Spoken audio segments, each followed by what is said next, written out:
Pada kesempatan kali ini kita akan mempelajari tentang hakikat dan peran ilmu kimia dalam kehidupan kita.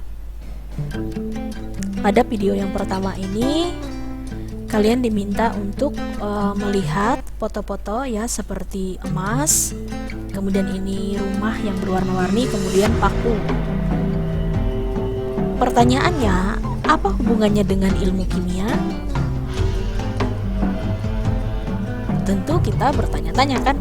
Nah, jadi hakikat dari ilmu kimia itu sendiri adalah ilmu kimia didefinisikan sebagai ilmu yang mempelajari tentang susunan struktur sifat, perubahan materi serta energi yang menyertai perubahannya. Jadi, ilmu kimia itu benar adanya hubungan dengan makhluk hidup, tetapi dia itu tidak mempelajari sel-sel seperti ilmu biologi ya. Jadi dia mempelajari tentang susunan, struktur, dan sifat dan perubahan materi. Susunan ini artinya dia itu mempelajari kalau misalnya di dalam tumbuhan itu senyawa-senyawa apa saja sehingga bisa memunculkan zat ini misalnya. Jadi seperti itu. Jadi sekali lagi ilmu kimia itu tidak mempelajari tentang makhluk hidup, tetapi dia misalnya dalam suatu daun, dia itu zat hijau itu dia dihasilkan oleh senyawa apa.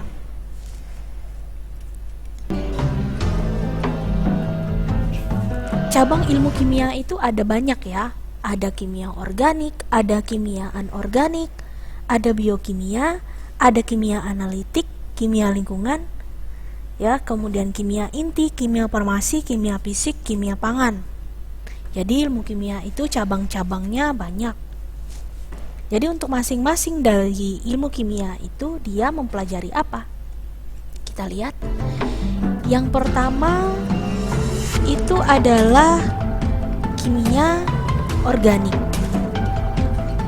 Kimia organik ini adalah suatu ilmu kimia yang mempelajari mengenai struktur, sifat, komposisi, atau reaksi kimia serta pembuatan senyawa yang mengandung karbon dan sejumlah elemen lain. Dalam kimia organik berfokus kepada senyawa yang tersusun dari atom karbon atau hidrokarbon. Jadi kimia organik ini dia biasanya dipelajari ketika kita mempelajari tentang tumbuh-tumbuhan. Misalnya klorofil ya, dalam daun itu bisa larut atau tidak dalam air, ataukah yang di dalam lemak kita itu kira-kira sifat-sifatnya bagaimana, apakah lemak itu bisa memadat atau mencair ketika suhu dingin. Jadi dia itu ya, kemudian reaksi-reaksi pembentukannya termasuk pembentukan kolagen ya dalam tubuh kita. Yang kedua adalah kimia anorganik. Kimia anorganik itu adalah yang mempelajari tentang sifat dan reaksi senyawa anorganik. Contoh batu ya, emas biasanya dipelajari di dalam kimia anorganik. Misalnya untuk mendapatkan besi dia di mana ya. Jadi kimia anorganik itu lebih ke arah-arah benda tidak hidup, batu misalnya ya. Nah, kalau untuk minyak bumi bagaimana? Minyak bumi itu dipelajari di kimia organik karena dia mengandung senyawa karbon. Yang ketiga itu adalah biokimia. Biokimia ini ya, dia ini lebih ke arah ini ya. Kita ulangi, biokimia ini dia lebih ke arah di dalam tubuh kita. Ya, di dalam tubuh kita dia hampir mirip dengan kimia organik. Biokimia ini struktur komponen seperti protein, misalnya telur, sifat telur itu karbohidrat, lipid itu bahasa lainnya lemak ya, asam nukleat dan biomolekul lainnya. Jadi di biokimia ini dia mempelajari tentang bagaimana kalau misalnya protein, kalau dia itu di dalam suhu dingin, apakah protein itu membeku dan lain sebagainya. Jadi sifat-sifat dari protein itu dipelajari di sini di biokimia. Yang selanjutnya adalah kimia analitik ya. Kimia analitik ini biasanya digunakan untuk mempelajari pemisahan, identifikasi, kuantifikasi ya komponen kimia dalam bahan alam maupun buatan. Yang contoh dari bahan alam ini misalnya emas ya, atau besi. Besi itu pada asal mulanya itu bukan berbentuk besi. Jadi dia itu berupa batu atau ada zat ya, atau ada unsur besi. Jadi dia itu dipelajari di kimia analitik ini. Kenapa orang bisa memurnikan emas? Itu dipelajari di kimia analitik. Kenapa orang bisa mendapatkan unsur aluminium? Yaitu karena orang mempelajari kimia analitik. Ya, biasanya juga kimia analitik ini misalnya untuk ini ya, dia ada hubungannya nanti dengan identifikasi. Dia ada hubungannya dengan identifikasi nanti. Identifikasi misalnya di kuala gurun banyak mengandung merkuri atau tidak. Nah, nanti dia ilmu lingkungan ya, kimia yang selanjutnya itu dipelajari dan caranya di kimia analitik. Yang selanjutnya adalah bidang kimia yang lainnya adalah kimia lingkungan.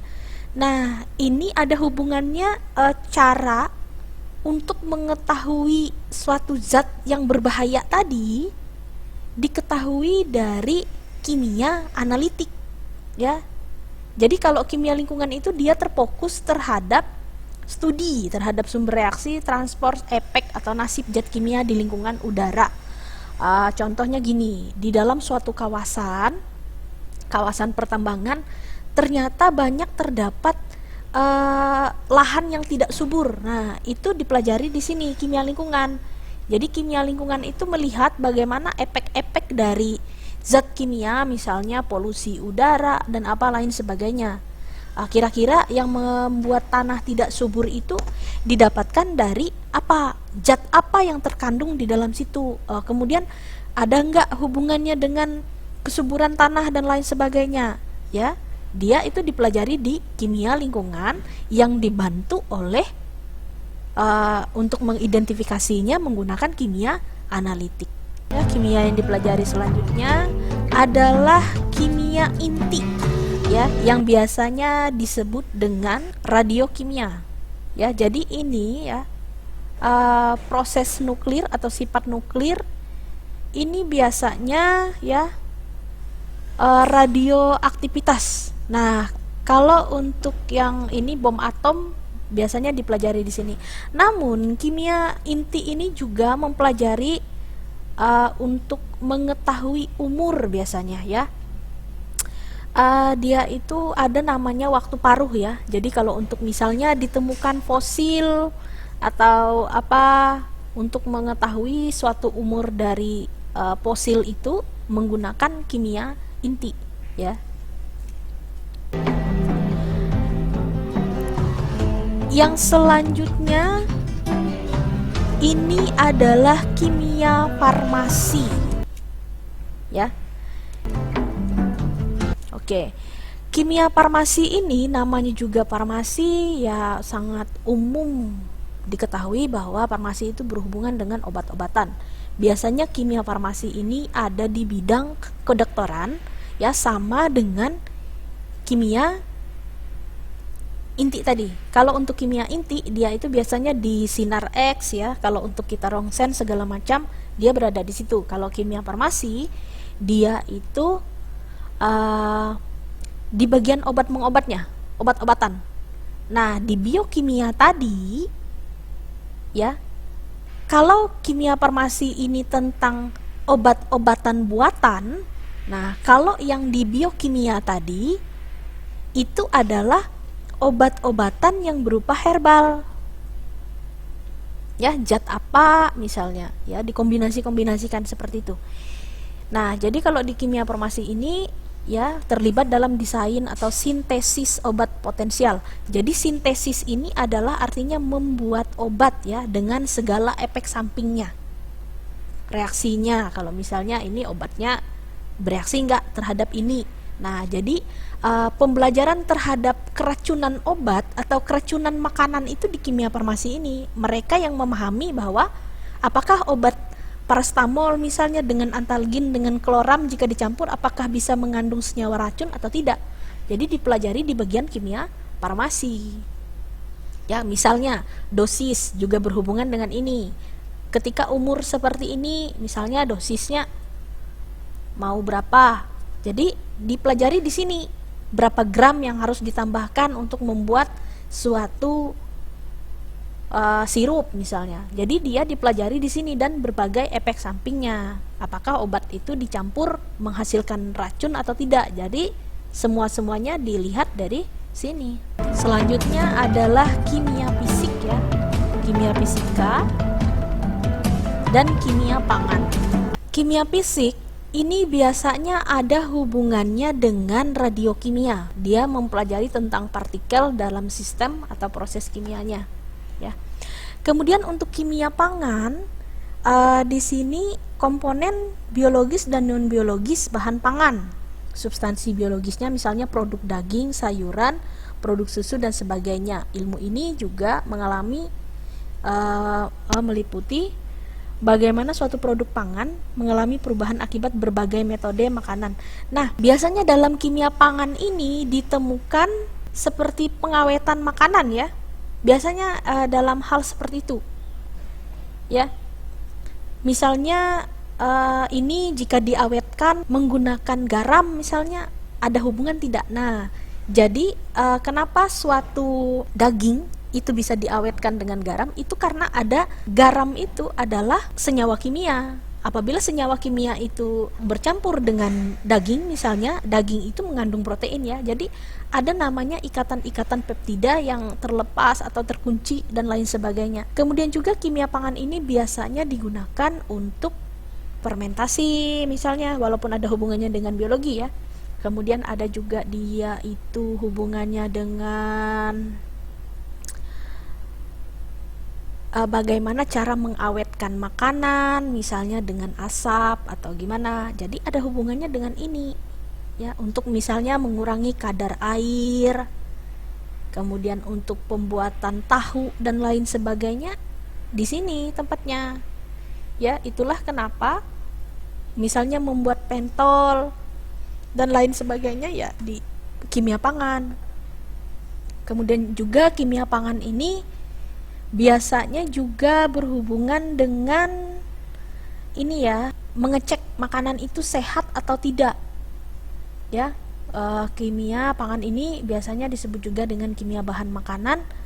Jadi misalnya pewarna ini atau pemanis buatan ini kalau dikonsumsi secara berlebihan menghasilkan sesuatu enggak di tubuh kita ya. Jadi dia ada hubungannya dengan hal-hal yang seperti itu yang berhubungan dengan makanan. Racun biasanya juga, apabila zat ini dicampur dengan ini kira-kira mengandung racun atau tidak, yang diidentifikasikan melalui kimia yang sebelumnya tadi.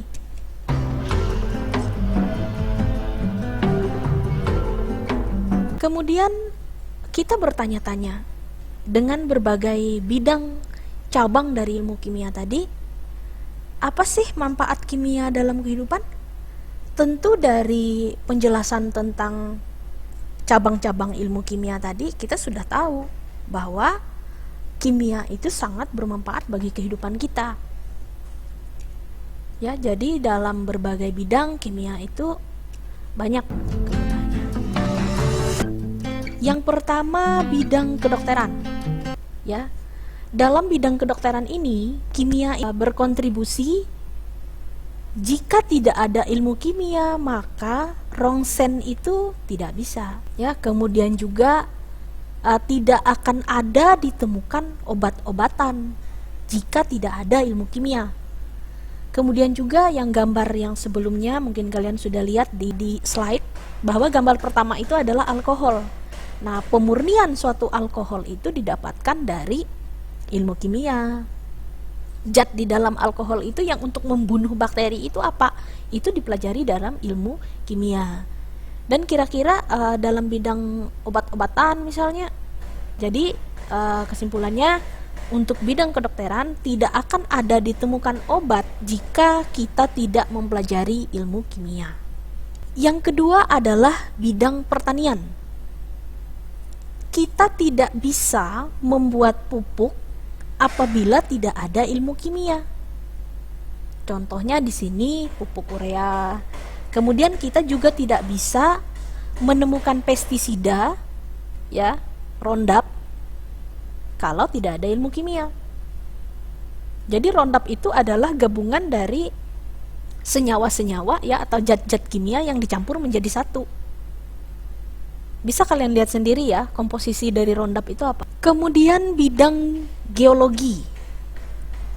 Kita tidak akan punya gas yang kita pakai sekarang, atau kita tidak akan punya bahan bakar bensin, solar, minyak tanah, batu bara, aluminium misalnya, kalau kita tidak mempelajari ilmu kimia. Nah, paku bisa didapatkan itu berasal dari biji besi. Ya, biji besi ini dimurnikan sehingga menjadi paku. Gas ini juga tidak bisa kita dapatkan kalau kita tidak mempelajari ilmu kimia yang berhubungan dengan sifat-sifat gas. Ya, bahan alternatif misalnya, ya, kita tidak bisa menemukannya. Batu bara, banyak ya, bidang geologi ini berhubungan dengan alam. Intan misalnya, kita tidak bisa ada batu permata kalau kita tidak mempelajari ilmu kimia. Kecubung, mungkin kalian sudah pernah lihat batu-batu kecubung ya, batu-batu permata. Emas, kita tidak akan bisa mendeteksi adanya emas kalau kita tidak pelajari ilmu kimia. Walaupun kita mendeteksi adanya emas, kalau kita tidak bisa memurnikan emas, ya percuma juga. Oke? Dalam bidang biologi itu dia mengatakan bahwa, ya, mempelajari reaksi-reaksi dalam tubuh makhluk hidup. Contohnya reaksi yang terjadi dalam tubuh makhluk hidup itu berhubungan dengan biasanya pemasukan obat itu ya, pemasukan obat di dalam tubuh kita. Jadi itu dia punya reaksi tersendiri di sana. Kemudian bagaimana reaksi suatu pemecahan daging, ya, atau makanan sehingga menghasilkan suatu glukosa. Dia itu dipelajari di biokimia tadi ya, yang hubungannya adalah kok kita bisa sih mendapatkan energi dari suatu karbohidrat. Kok bisa ya kalau badan kita lemas, kalau kita minum 1 gelas teh manis, kok kita bisa berenergi kemari. Nah, jadi itu reaksi-reaksi itu ada di dalam tubuh kita ya, dari makanan terproses menjadi suatu energi ya, atau dari makanan yang berproses menjadi lemak-lemak kita. Nah, itulah ya, penumpukan lemak itu karena energi yang kita gunakan itu sedikit. Jadi ada hubungannya ya, ada hubungannya dengan itu, bagaimana kita mengkonsumsi suatu daging sehingga kita bisa bersemangat kembali. Itu ada reaksi dalam perut kita. Nah, kalau misalnya kita itu telat makan, lambung kita perih, perut kosong, nah itu sebenarnya yang di dalam lambung kita itu ada namanya asam klorida ya, bahasa lainnya itu HCl. Ketika asam lambung itu naik, maka itulah yang membuat kita mual. Nah, ketika kita minum Proma atau Milanta, nah jadi ya obat itu yang untuk menetralkan asam lambung itu. Jadi seperti itu. Reaksinya ada dalam tubuh kita. Yang kemudian untuk pemasukan obat, pemasukan infus juga ya. Jadi ada hubungannya dengan itu. Kemudian dalam bidang mesin, minyak bumi tadi ada hubungannya. Kemudian oli, kenapa oli itu ada? Itu nanti akan dipelajari di ilmu kimia ya. Ada orang bilang itu mesin 3 tak, 4 tak ya. Jadi proses knocking itu namanya ya, yang untuk di dalam mesin itu ada. Ya, kenapa oli itu ada ya supaya piston itu tidak aus. Nanti akan kalian pelajari di kelas 2 ini ya. Bagian hidrokarbon dan minyak bumi. Yang selanjutnya ini adalah bidang hukum. Untuk di bidang hukum, untuk proses visum, pemeriksaan urin dan lain sebagainya. Biasanya dalam bidang hukum ini misalnya ada ini ya, kecelakaan misalnya. Sopirnya pasti dicek kan urinnya. Apakah sopir ini mabuk, mengandung alkohol atau tidak, atau dia ini menggunakan narkoba atau obat-obatan berbahaya atau tidak. Ya, jadi di sini tempatnya. Di bidang hukum ini digunakan biasanya di lab-lab kepolisian. Ya, biasanya itu mereka. Ya, jadi untuk ini di bidang hukum ini ya untuk tes narkoba biasanya ya. Biasanya ada hubungannya dengan seperti itu.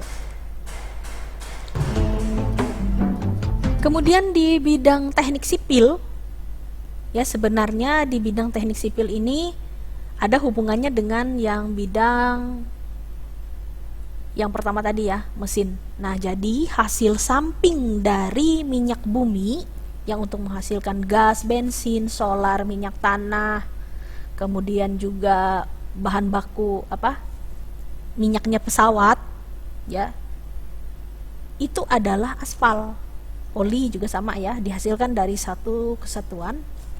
Nah, jadi kita nggak akan ada aspal kalau kita tidak mempelajari ilmu kimia. Sebenarnya di bidang teknik sipil ini juga penemuan ini ya, penemuan semen dan lain sebagainya. Ya, jadi itu ya semua ada hubungannya.